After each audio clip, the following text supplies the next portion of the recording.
This is how it ends up. A new world order. Well, what is the New World Order? What is it? Has anybody even explained it to you? Everybody is talking about, oh, well, it'll be great, democracy. The whole Middle East is changing. Has anybody told you what the outcome could possibly be? You know what? Revolution in 1776 didn't just happen.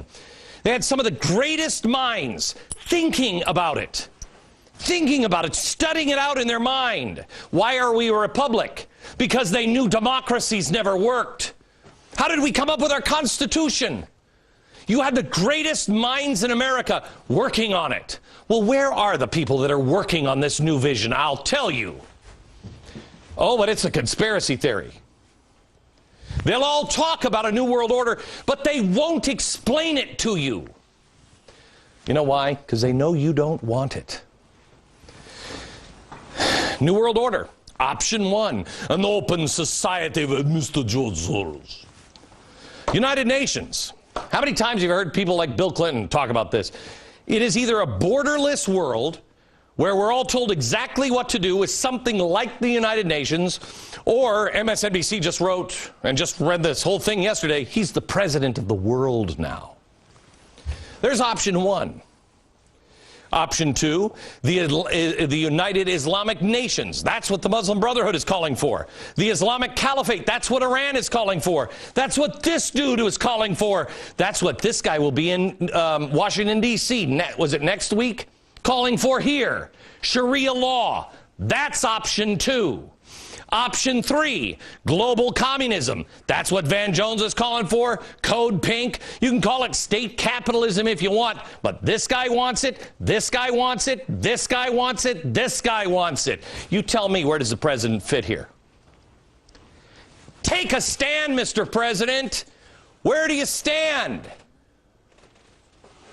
Where do you stand? I know who you're talking to. You're talking to this guy.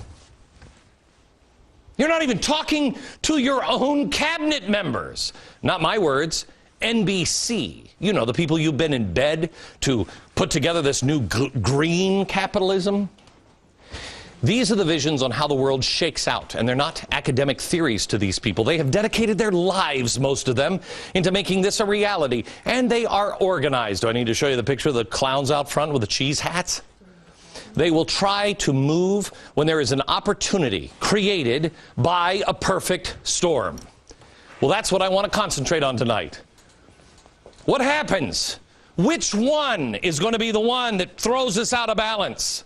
The economy, energy, gas prices, the enemy within, the border, extremist Islam, war? Which will it? Which will it be? The pressures become too much. And at some point, America will be so weak that her enemies will all pounce without coordination. I said that in 2006. I find myself in remarkable times, standing with you in these incredible historic times. I have been pondering some things, some of the hardest things that I've ever had to deal with in my life, for several months. About 8 months ago, as I was beginning to think some things through, I wanted to meet with this man, Reverend Billy Graham. When I went to Billy Graham's mountaintop home in North Carolina, I really didn't expect that I would be having Chinese food, chopsticks and all, with him, but I did. I spoke of a growing darkness and evil. He spoke of a greater growth of light.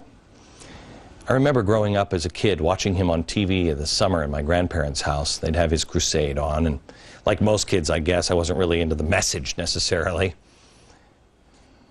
But I was struck by the sheer size of it. I've been thinking a lot about those religious Billy Graham crusades. You don't see them on television anymore. I can't even imagine them happening in America like that anymore, let alone being covered by a network or on television. I wanted to say to you, look how far we've come, but it's actually, look how far we have drifted. The thing is, the world is changing, and the world can change overnight. It already has.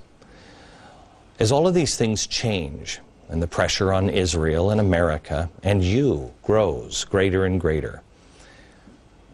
What holds your arms up? Who is holding your arms up? I would urge you tonight to realize, search out in your own mind, do your own homework, and dare I say, pray on what is important to you. Decide for yourself whether the perfect storm is here, whether it even exists, if the rain has begun to fall, and if this is a storm unlike the world has seen in a long, long time, if ever. America, things will be increasingly tough in the coming days, but it will be okay if we can just be our higher selves and stick together.